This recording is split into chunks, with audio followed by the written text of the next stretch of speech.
pada kesempatan ini tentunya saya tahu banyak teman-teman media juga saya terima kasih, mengapresiasi juga, dan pada kesempatan ini sesuai yang kita biasa lakukan untuk memberikan pemaparan dari realisasi investasi kami selama kuartal kedua dan juga keseluruhan dari semester pertama ini. Dan mungkin pada awalnya saya ingin menyampaikan alhamdulillah bahwa target yang kami canangkan ini telah kita penuhi di tengah tentunya tantangan geopolitik, geoekonomi yang berada di makin meningkat, tetapi alhamdulillah kepercayaan yang terbangun kepada Indonesia ini sehingga kami bisa mendeliver sesuai yang sudah dicanangkan oleh Bappenas, dicanangkan oleh pemerintah kepada kami dalam rangka pencapaian maupun realisasi investasi baik di triwulan kedua ini maupun pada semester ini.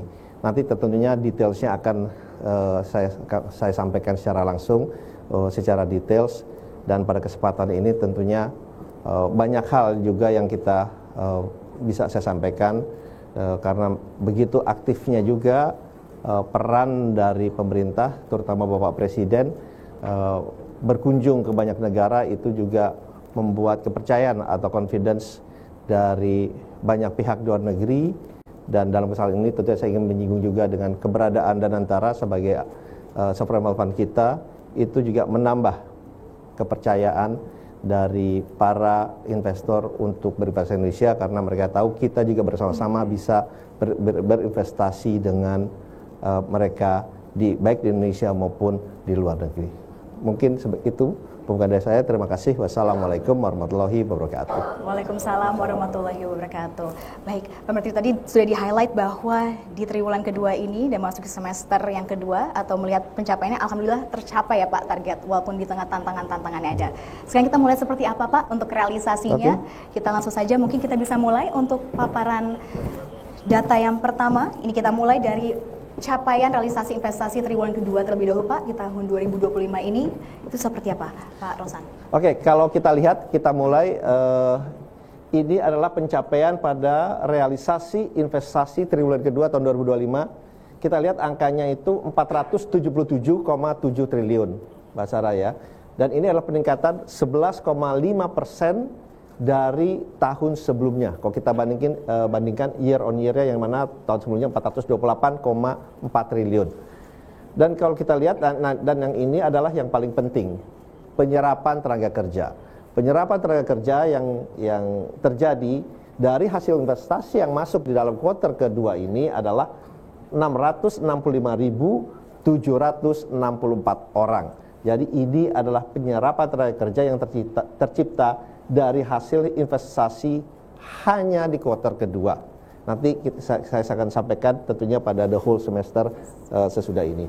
Nah, kalau kita lihat ini perbandingan penanam modal asing dan juga dalam negeri ini juga bisa terlihat ya Pak ya, didominasi dalam negeri Pak Rosan. Iya, memang selama ini kalau kita lihat kan memang kurang lebih dalam negeri maupun foreign direct investment bedanya tidak jauh. Tapi kalau kita lihat memang ini peningkatannya di dalam negeri ini justru cukup baik, dan kalau kita lihat alhamdulillah dalam negeri kontribusinya justru lebih tinggi 57,7% atau 275,5 triliun, sedangkan penanaman modal asingnya itu adalah 202,2 triliun atau 42,3%. Untuk bidang usahanya ini apa saja Pak? Mungkin bisa dielaborasi untuk dalam negeri ini. Bidang usahanya mungkin nanti ada ya di slide berikutnya ya, tapi mungkin sebelum kita menuju ke situ, yang ingin saya sampaikan adalah presentasinya ini Jawa luar Jawa.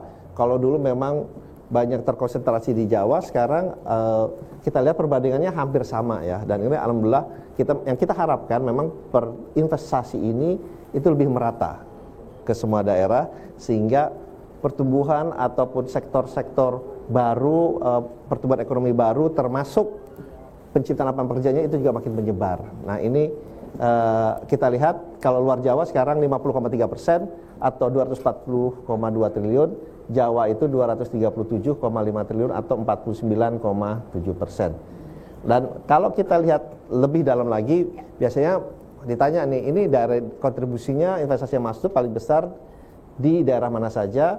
Nah, memang di sini kita lihat Jawa Barat untuk total investasi dalam maupun luar negerinya itu mendominasi dengan sebagai urutan pertama, walaupun perbedaannya tidak banyak dibandingkan dengan nomor 2-nya. Kalau Jawa Barat 72,5 triliun atau 15,2%, kalau DKI Jakarta itu 71,1 triliun atau 14,9%.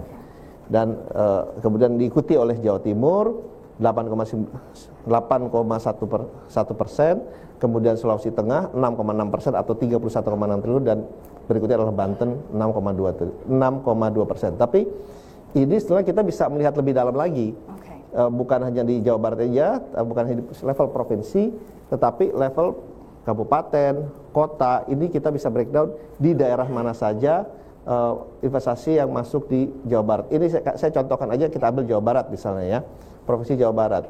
Kita ada breakdownnya nih, kabupaten mana yang paling besar. Jadi kabupaten pertama adalah Kabupaten Bekasi dengan nilainya berapa? 18,75 triliun, kemudian diikuti oleh Karawang, Bogor, Subang, dan Kota Bandung. Dan kita bisa ada breakdown lebih detailnya lagi.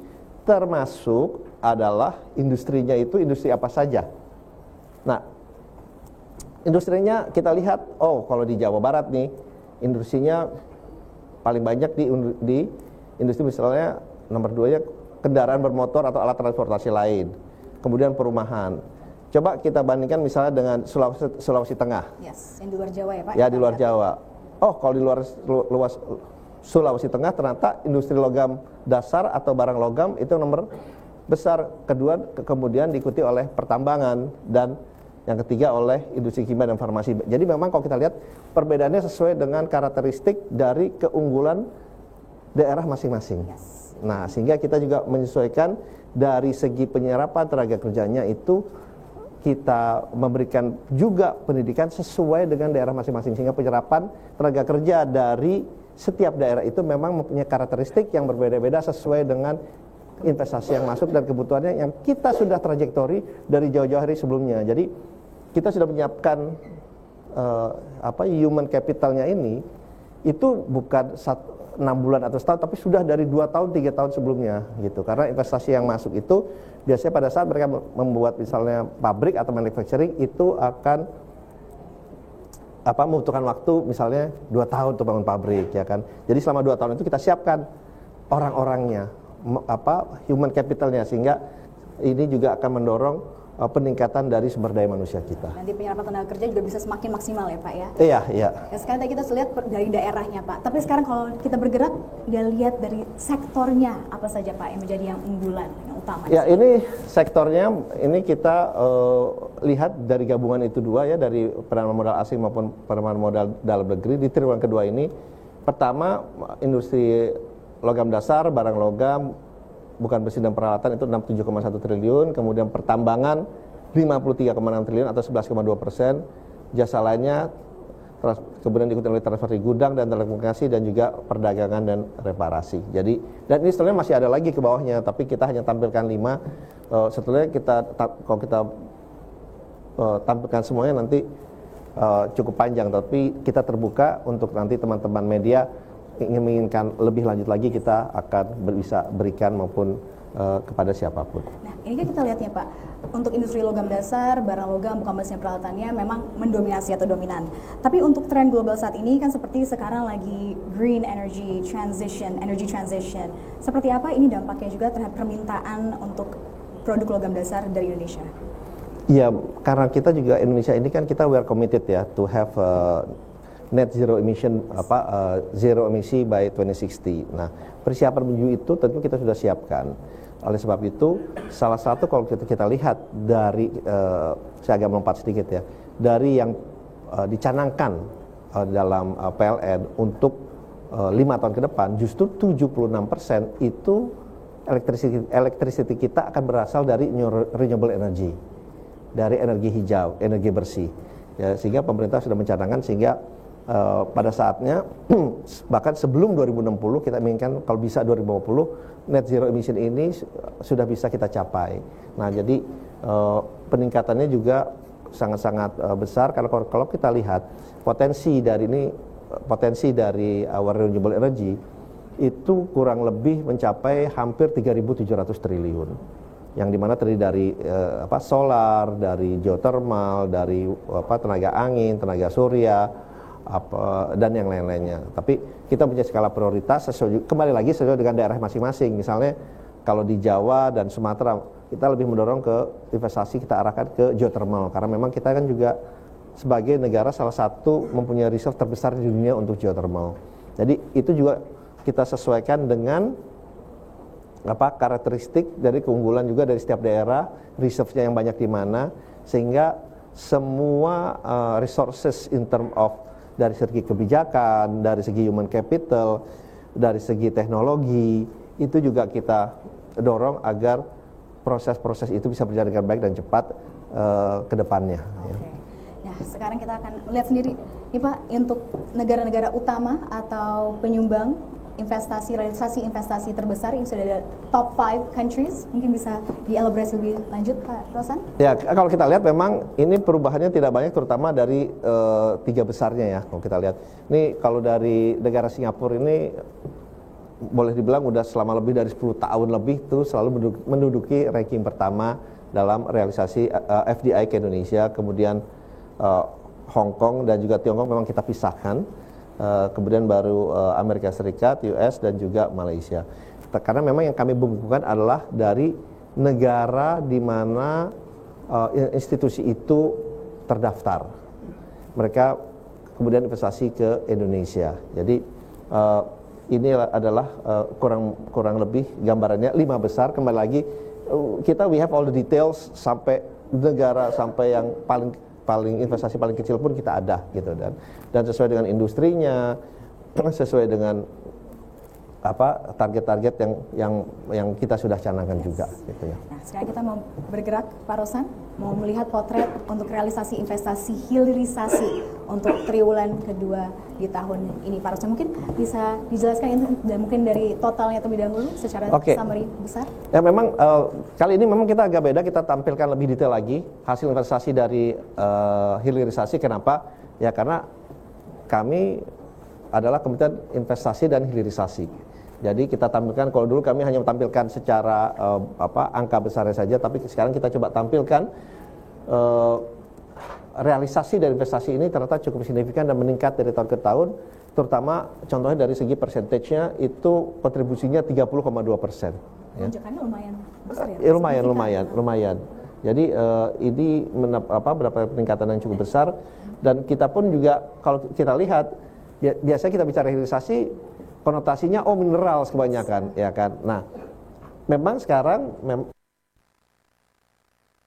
masih di mineral, tetapi kita melihat kita mendorong untuk value added juga di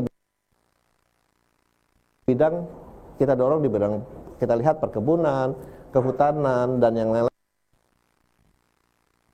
karena kelautan. Bahkan perikanan juga masuk ya Pak, ada ikan tuna cakalang masuk dalam komoditas ini.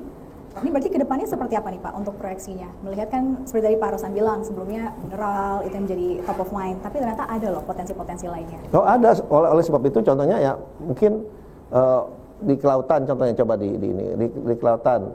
Nah ini salah satunya yang kita lihat adalah yang kita mau dorong ini salah satunya rumput laut atau seaweed. Kenapa? Karena kita tuh penghasil nomor 2 terbesar untuk rumput laut di dunia. Tapi kalau kita bicara tropical seaweed, rumput laut untuk daerah tropical, kita tuh nomor 1 Mbak Sarah, penghasil terbesar. Jadi ini juga yang kita ingin dorong, selain juga garam, termasuk juga jenis-jenis ikan lainnya yang memang kita mempunyai potensi yang sangat besar. Jadi next memang kelautan dan perkebunan ini atau kehutanan ingin kita dorong agar value added-nya itu benar-benar kita capture di Indonesia ya. Oke. Ini mungkin ini kurang lebih, nanti kalau mau detailnya kembali lagi kita bisa provide. Oke. Dan selanjutnya ini untuk penanaman modalnya sendiri Pak, sumbernya dari lagi-lagi ini masih didominasi asing ya Pak Rosan? Iya, memang kalau untuk investasi di hilirisasi ini memang asing lebih mendominasi 68,6%, atau 99,1 triliun dan dibandingkan oleh PMDN karena memang di dalam hilirisasi ini ada beberapa teknologi yang kita butuhkan. Nah, memang teknologi itu misalnya saya contohkan mineral untuk teknologi membuat EV battery dari nikel. Nah, itu kan memang teknologinya berkembang terus-menerus. Nah, ini kita membutuhkan investor asing. Di saat bersamaan kita mengharapkan juga adanya transfer of knowledge, transfer of teknologi dan juga kita juga meningkatkan sumber daya manusia kita juga karena seperti yang saya sampaikan tadi, pada saat mereka berinvestasi di Indonesia, yang paling penting itu apa? Manusianya ada apa enggak? Nah, oleh sebab itu kita pun bekerjasama dengan beberapa company yang sudah berinvestasi dan maupun yang akan berinvestasi di Indonesia ini, kita sudah mengirimkan, menyekolahkan nih. Jadi kita sekarang di Kementerian Investasi dan Hilirisasi, kita sudah kirim orang sekolah untuk di bidang minerals, baik itu di China, kita kerjasama dengan beberapa universitas, kita sudah kirimkan, kemarin saya juga dilaporkan kita baru kirimkan lagi ya, Pak Deputi ya, kita baru kirim lagi, berapa orang lagi? 10 orang lagi baru kita kirimkan. Jadi kita kirimkan terus secara bertahap. Jadi memang itu yang mereka bertanya juga, manusianya siap nggak? Dan kita menyatakan kita ingin dari orang-orang Indonesia ini supaya bisa naik kelas dong ininya dari segi pengetahuannya. Akhirnya kita kirimkan kerjasama kita dengan beberapa banyak universitas yang memang fokus atau konsentrasi dan mempunyai research and development yang kuat di bidang mineral, di bidang hilirisasi tersebut. Berarti talent pool-nya sudah siap semuanya untuk. Iya, talent pool is very important. Yes. Yeah. And the next, Pak Rosan, untuk sebarannya sendiri, untuk daerah ini dari Jawa luar Jawa bisa dilihat sangat didominasi oleh luar Jawa untuk hilirisasi ini ya, Pak Rosan. Iya. Nah, kalau hilirisasi ini lebih berbanding terbalik nih. Kalau biasanya lebih baik di Jawa, justru kalau kita lihat ini lebih banyak di luar Jawa. Terutama Sulawesi Tengah dan Maluku Utara. Kenapa Sulawesi Tengah Maluku Utara selain juga Jawa Barat? Karena memang mereka ini di mineral terutama di nikel ini memang sedang pertumbuhannya sangat-sangat baik gitu ya. Dan kita memang juga menyampaikan bahwa yang paling penting buat kita bukan hanya kita mengundang investor adalah bagaimana mereka bertumbuh secara sustainable, secara berkelanjutan dan berkesinambungan. Itu yang kita pikirkan juga. Jadi kita semata-mata tidak hanya bilang, ayo datang investasi Indonesia, tapi kita lihat, you have to do with the best practice gitu ya. Itu yang kita sampaikan juga, kita tangan juga, karena dengan melakukan itu nilai dari barang-barang kita, dari produk kita akan menjadi lebih tinggi. Dan kita kan harus memikirkan juga masa depan dari anak cucu kita yang terutama di daerah tambang ini. Kita banyak belajar dulu itu hanya semata-mata memikirkan dari segi perekonomian saja, tanpa memikirkan apa sosial lingkungan sekitar. Dampak sosial, lingkungan, pendidikan dan juga peningkatan kembali lagi dari sumber daya manusianya. Oke. Tadi selain Sulawesi Tengah, Maluku, ada juga Nusa Tenggara Barat ya Pak untuk luar Jawa. Ada NTB ini terutama untuk komoditas tembaga dan emas. Terutama adalah di tembaga, emas dan yang lain-lain. Dan untuk top countries yang pemain hilirisasi, investasi hilirisasi ini? Iya, kalau kita lihat memang ya ini kembali lagi kurang lebih hampir sama, Hong Kong, Singapura, Hong Kong, Tiongkok, US di copper dan juga Malaysia. Ya. Baik, sekarang Pak Rosan dari realisasi investasi hilirisasi, sekarang kita mau lihat Indonesia, terutama dari realisasi investasi di triwulan kedua ini, peta gambaran sebarannya dari Sabang sampai Merauke. Ya oke, tadi misalnya ini hanyalah penjabaran dari yang saya sudah sampaikan. Ini dibuka lebih petanya lagi supaya dilihat penyebaran ini yang terjadi itu memang boleh dibilang yang ingin saya sampaikan adalah lebih merata gitu ya. Kalau kita lihat walaupun Jawa masih kurang lebih hampir 50%, tapi kalau dilihat pemerataan ini cukup baik ya, tapi tentunya kita ingin lebih tingkatkan lagi untuk kita arahkan investasi ini menyebar di seluruh Indonesia. Apalagi kemarin juga kita juga baru mengadakan meeting juga oleh Bapak Presiden untuk mendorong kawasan ekonomi khusus. Dan bagaimana itu lebih kita tingkatkan sehingga peran dari kawasan ekonomi khusus ini bisa menjadi lebih besar dalam rangka ikut berpartisipasi dalam pencapaian economic growth kita. Karena dengan adanya kawasan ekonomi khusus itu akan tercipta klaster-klaster baru untuk pertumbuhan perekonomian di daerah tersebut ternyata cukup signifikan. Ya. Selain itu juga industrinya juga beragam ya Pak Rosan, bisa lihat di sini, bukan hanya top 5 industries tapi banyak sekali. Ya ini yang saya sampaikan sebenarnya tadi kalau di layar kan hanya 5 aja nih Mbak Sarah. Nah ini kita tampilkan semuanya sampai inilah, sampai lebih detail lagi. Mau lebih detail lagi kita juga ada kok. Udah gitu siap ya. Semua data-datanya ada. Pak Rosan. Kita detail, kita open, kita transparan gitu. Oke. Dan kalau tadi lagi-lagi kita buka, kita perluas lagi, kita jabarkan lagi. Sekarang ini untuk top visit 20 countries yang penyumbang investasi atau realisasi investasi terbesar. Tadi kan belum ada Eropa ya Pak, tapi ternyata masih masuk ya Pak untuk 20 besar ini. Iya, 10 besar juga masuk. Tadi kan hanya 5 besar. Ya kembali lagi, ini yang kita tampilkan sebetulnya cukup sampai detail, sampai mereka investasi berapapun pasti akan kita catat, kita rekord secara baik dan benar. Memang ini kita kan biasanya kita mendengar ada Jepang. Jepang ini memang selalu among the top 7 saya bilang biasanya. Biasanya di nomor 6, kadang-kadang di 5, kadang-kadang di 4 ya, tentunya sesuai dengan investasi yang mereka lakukan sesuai dengan laporan kami per quarter. Belanda memang selalu boleh dibilang mendominasi investasi dari negara-negara Eropa. Apalagi kemarin kan baru disepakati dan insya Allah pada bulan September akan ditandatangani EU-SEPA, ya, European Indonesia Comprehensive Economic Partnership Agreement, yang dimana proses negosiasinya sudah berlangsung dari tahun 2016, 9 tahun.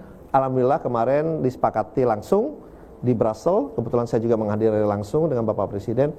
Semua isu sudah selesai, sekarang adalah legal scrapping dan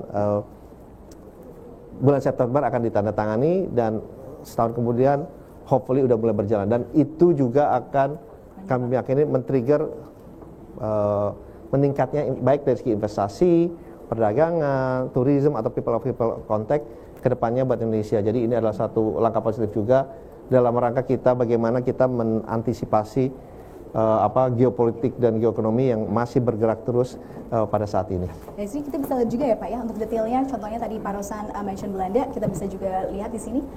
Ya, ini ada ini nomor 7 Belanda,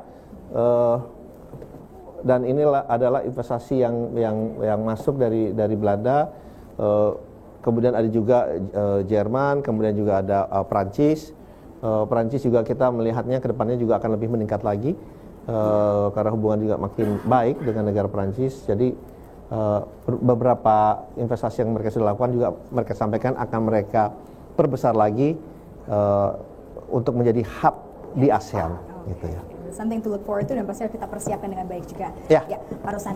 Dan tadi kita sudah lihat untuk triwulan kedua, Pak Rosan, dan mungkin kita bisa mulai bergerak ke sisi sebelah kiri lagi karena kita mau lihat potret keseluruhan di semester pertama. Karena kan sekarang kita akan segera memasuki semester kedua, bahkan sudah memulai semester kedua. Pak Rosan, ini kita mau lihat realisasi investasi dari periode Januari sampai Juni 2025. Mungkin bisa dilihat ini untuk realisasi secara total, ini berapa dan bagaimana Pak Rosan? Oke, yang ingin saya sampaikan, alhamdulillah realisasi investasi di semester pertama ini adalah 942,9 triliun atau peningkatan 13,6%, dan ini sangat sesuai dengan rencana yang kita jalankan, sehingga capaian yang sudah tercapai ini dari target 1.905,6 triliun. Dan kembali lagi yang paling penting yang ingin saya highlight adalah penyerapan tenaga kerjanya, gitu. Ini tepatnya 1.259.868 orang. Jadi ini adalah tenaga kerja yang tercipta dari 6 bulan pertama di tahun 2025, dari satu semester ini. Dan kembali lagi kita secara highlight aja saya sampaikan, PMA pada modal asing maupun dalam negeri perbandingannya kalau kita lihat di sini, kalau tadi di semester kedua memang agak beda di dalam negeri, tapi kalau kita lihat dalam negeri maupun luar negerinya ini FDI-nya kurang lebih PMA-nya 432,6 triliun atau 45,9% atau hampir 46%. PMDN-nya itu 510,3 triliun atau 54,1%. Kembali didominasi oleh PMDN ini ya Pak Rosan. Ya. Nah, ini artinya apa Pak? Apakah melihat data yang ada ini berarti pelaku usaha dalam negeri atau domestik ini meningkat kekuatannya atau seperti apa? Iya, ya alhamdulillah karena memang ya kita kan juga mengharapkan nih investasi ini terutama tuh datang kombinasi dari antara dalam maupun luar negeri. Dan kita lihat juga ini investasi yang dari dalam negeri ini juga mempunyai kekuatan sendiri karena mereka juga melihat beberapa hal yang kita lihat itu memberikan added value yang tinggi. Ya tentunya kami sampaikan kepada para investor dalam negeri, teman-teman kita yang di sini untuk mereka berinvestasi. Dan ini menunjukkan apa? Mereka juga mempunyai keyakinan bahwa mereka karena kalau investasi itu apa sih, Mbak Sarah? Itu kan long term commitment, ya kan? You cannot invest here and then year later terus keluar lagi. Itu kan it doesn't work that way. Jadi ini adalah bukti dalam maupun luar negeri buat kami melihatnya punya keyakinan yang sama. Kenapa? Karena angka kan tidak berbohong gitu, ya kan? Kita lihat emang terjadi peningkatan 13,6%. Dan ini adalah angka-angka yang memang mereka sudah investasikan di Indonesia, yang sudah mereka bukukan di Indonesia, yang mereka sudah spending di Indonesia. Jadi ini adalah angka-angka yang terrealisasi nyata dan mempunyai tentunya dampak yang positif tidak hanya dari segi perekonomian juga dari segi banyak hal. Ya. Sekarang kita bergeser Pak untuk melihat sebaran lokasi investasinya. Ya, sebaran lokasinya sebenarnya hampir sama ya. Iya. Jawa luar Jawa ini beda dikit lah kalau saya bilangnya, dari 50,5% berbanding dengan 49,5%. Itu bedanya tidak terlalu banyak. Memang tapi kembali lagi luar Jawa alhamdulillah slightly lebih higher than Jawa, di mana adalah 476 triliun berbanding 466 triliun. Jadi bedanya sebenarnya kalau kita lihat ya about 10 triliun lah gitu investasi antara Jawa luar Jawanya. Ya, dan kalau kita lihat 6 bulan terakhir, kalau kelihatannya Jawa Barat masih menjadi favorit FDI nomor 1, walaupun dengan DKI ini kembali lagi bedanya ini kurang lebih hanya 1 triliunan itu ya, karena 15% dan 14,9, tapi kita kan mencatatnya sesuai dengan benar-benar pelaporan dan verifikasi yang ada. Kemudian diikuti oleh Jawa Timur, Sulawesi Tengah ini lebih banyak di hilirisasi tentunya, minerals, dan juga di Banten gitu ya, 6,4%. Jadi kalau kita lihat sebetulnya nomor 1 dan nomor 2 perbedaan tidak terlalu banyak.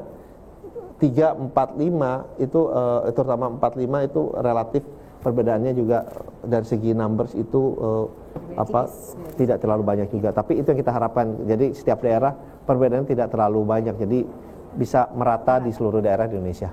Oke. Ya. Kalau tadi untuk lokasi, kalau sekarang sektornya, Pak Rosan, bisa kita lihat di sini. Ya, sektornya tadi kurang lebih breakdownnya ini sama dari yang tadi kuartal pertama. Kita tampilkan lagi untuk 6 bulan ke depan, 6 bulan ke belakang.